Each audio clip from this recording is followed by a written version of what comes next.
Hi everybody, my name is Jens Larsen. Everybody can play a C major 7 arpeggio, but not everybody can play it like Charlie Parker. Knowing and using arpeggios is a huge part of being able to play jazz. But there are a lot of different ways that you can create melodies with arpeggios. And in this video, I'm going to go over 5 of the ways that Charlie Parker uses arpeggios in his solos. Because if you want to check this out from somebody, then the father of bebop is probably not the worst place to start. And you do want to have some different ways to play the arpeggios beyond just running up and down the arpeggio or up the arpeggio down the scale, and that's what this video is going to show you. I think we often forget that the difficult part is not figuring out what notes to play over the chords. The difficult part is really finding some good ways to play those notes. This is something that I learned from transcribing and analyzing solos and then inserting that into my vocabulary. If you want to learn more about jazz guitar, improve the way that you solo, check out some interesting arpeggios or chord voicings, then subscribe to my channel. If you want to make sure not to miss anything, then click the little bell notification icon next to the subscribe button. This first example is on a rhythm change in B flat. It's in the bridge of that rhythm change, and it's the last half of it where he's playing on G minor 7, C7 to F7. Now the arpeggio he's using is a G minor 7 arpeggio, so it's really just that G minor chord self that he's playing as an arpeggio. What he's doing here is what I would call the bebop arpeggio. It's extremely common, you probably already know this technique. The idea is that we're playing the arpeggio as a triplet, as an 8th note triplet, and then the target note of the phrase is the last note, so in this case the 7th of the arpeggio, and then adding a chromatic leading note in front of the root. So, and that's also what he does here, so he plays the F sharp and then up the arpeggio, and then adding some more chromaticism, scale 1, and then actually just continuing down the scale, and then finally just on the F7 encircling the D and then stopping there. This way of working with arpeggio is something that you definitely want to have in your playing. It probably is so common that you also want to practice this in your scales. So if you're playing a B flat major scale, you could play it.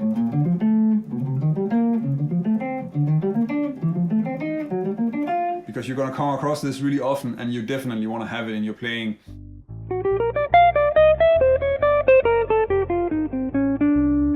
To give you an idea about how you might insert this into your own playing, then I took this way of playing an arpeggio and then I just turned it into like a 2-5-1 in B flat. So what I'm doing here is that I'm just playing the arpeggio from the 3rd of the C minor in this case, so that's the E flat major 7 arpeggio, adding the leading note, and then chromaticism, and then just adding an F7 flat 9 line, so, and then resolving that.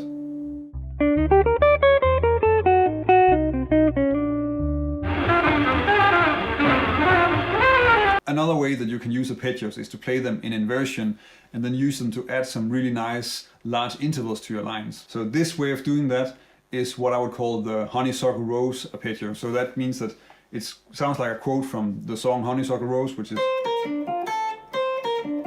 And what we're using here is... So the way Parker does that in the example is that he's playing on the turnaround in B flat, so...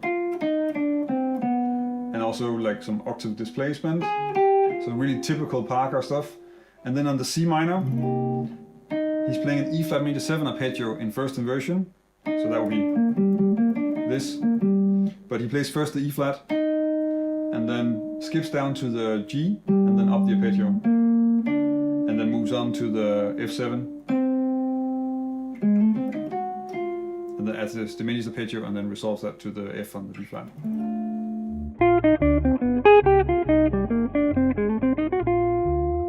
If you want to introduce this into your playing, then you probably want to do this with arpeggios that are really closely related to the chord that you're improvising over. So in this case, Parker is playing over a C minor 7 and he's using the arpeggio from the 3rd, which is an E flat major 7. So that will of course work. You could do the same just using the arpeggio from the root of the chord, so in that case that would be a C minor 7. So, and then you will have a line like this, and you could add diminished arpeggio, and then you have a 2-5 or 1 bar 2-5 line.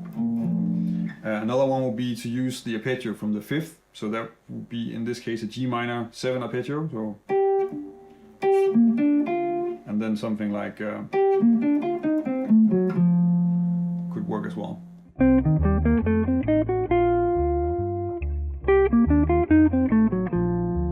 reason that I can keep on publishing videos every week is that I have a community of people over on Patreon that are supporting the channel. I'm very grateful for their support, and it's because of them that I can keep on making all these very specific jazz guitar and music theory videos. If you want to help me keep making videos, then check out my Patreon page. If you join us over on Patreon, I can also give you something in return for your support. The way the Parker is using arpeggios in this example is really like a sort of fill or maybe a melodic echo or embellishment of what is happening. So you could actually take away the descending arpeggio and then still have the melody. And I think that's the easiest way to think about it if you want to use it in your own playing. So in this example, it's again rhythm changes that is on the bridge. So on the D7, the melody note is really just the B, and there's not really anything else happening. And then we have the descending arpeggio,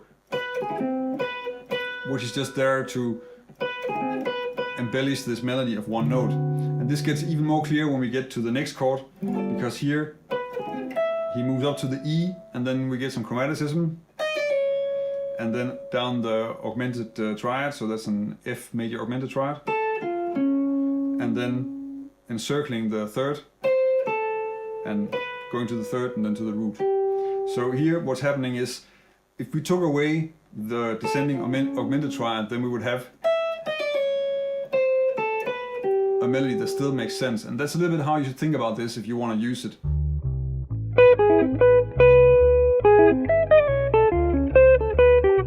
If we make a 2-5-1 line with this, that would be something like this.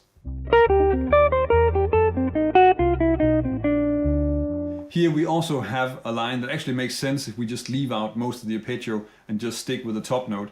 So if we just play the B flat and then skip up and play the rest, that still works as a melody. So the idea here is that if you have a note in a line where you still have an idea about where you want to go, but you have an arpeggio that you can add in there, then that's an easy way to just add something that's gonna give you a large interval skip and also sort of add some excitement to the line. And that's really how you want to try and work on using this type of arpeggio. Parker also uses arpeggios to create melodies with voice leading, and that's what's happening in this example. So the first part is just a fairly simple F minor B flat 7, and that's scale 1. And then on the E flat, so really the changes here are E flat major to E flat minor 6, and then back to B flat. And the arpeggio, the first one is a C minor 7 arpeggio descending. And then on the E flat minor, we first get an E flat minor triad. In fact, the entire arpeggio is a B major triad, which in the key of B flat major would be like a Neapolitan subdominant. I think the way that this came about is more like changing from what is an E flat 6, which the C minor arpeggio is, and then turning it into an E flat minor, and then the B is either thought of as being the 6 in E flat minor or as a chromatic leading note down to the B flat, and then adding this encircling of the third.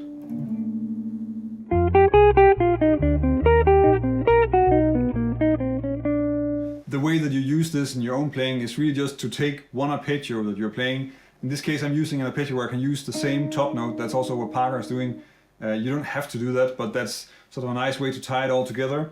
So on a C minor 7, I'm playing a descending E flat major 7 arpeggio, but I'm playing it from the root, so. And then on the F7 altered, I'm really just changing the notes one by one. So the E flat can stay, and then the D becomes a D flat, B flat becomes A, and G becomes G flat. And then I have, which is a first inversion E flat half diminished arpeggio. So, and then I can resolve that to an F on the B flat.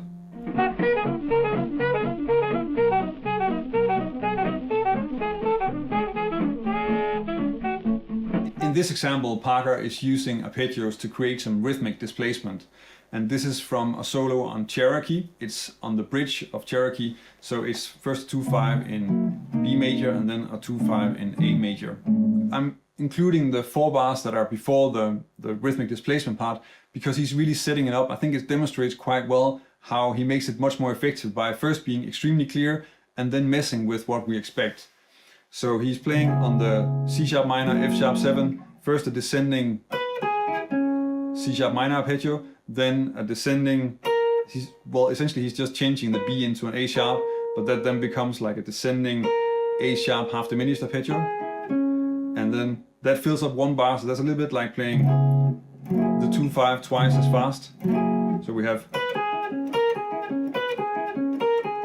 and then on the B, we get first a B major 7, and then a B major 6, and then that's repeated.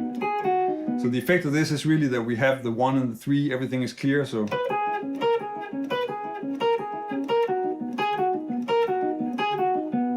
And then we get to the next 2/5, and it starts the same way.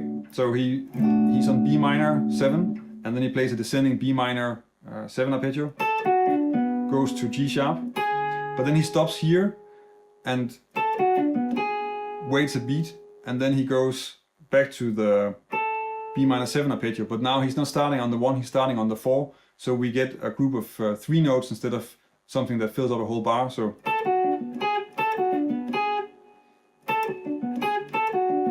And that way it's displacing from what we expect from the previous 2/5-1. So, and then he plays the A major 7 arpeggio, which is actually 2 beats too early. And then he goes up to the G sharp again on the 1, stays there, and then just adds sort of a final melody to the 6 of the A, so the F sharp.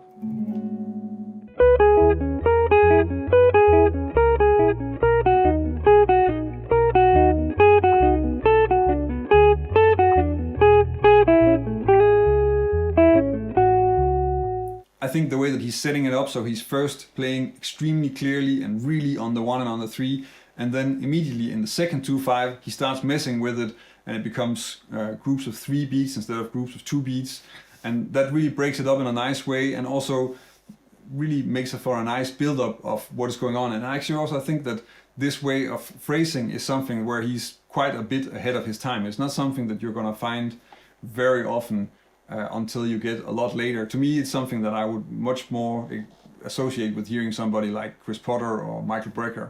If you want to check out some more ideas that are associated with bebop and bebop improvisation, then check out this video where I'm breaking down a few more solid bebop ideas. If this is the first time you see one of my videos and you want to learn more about jazz guitar, then subscribe to my channel. If you want to help me keep making videos, then check out my Patreon page. And that's about it for this week. Thank you for watching, and until next week.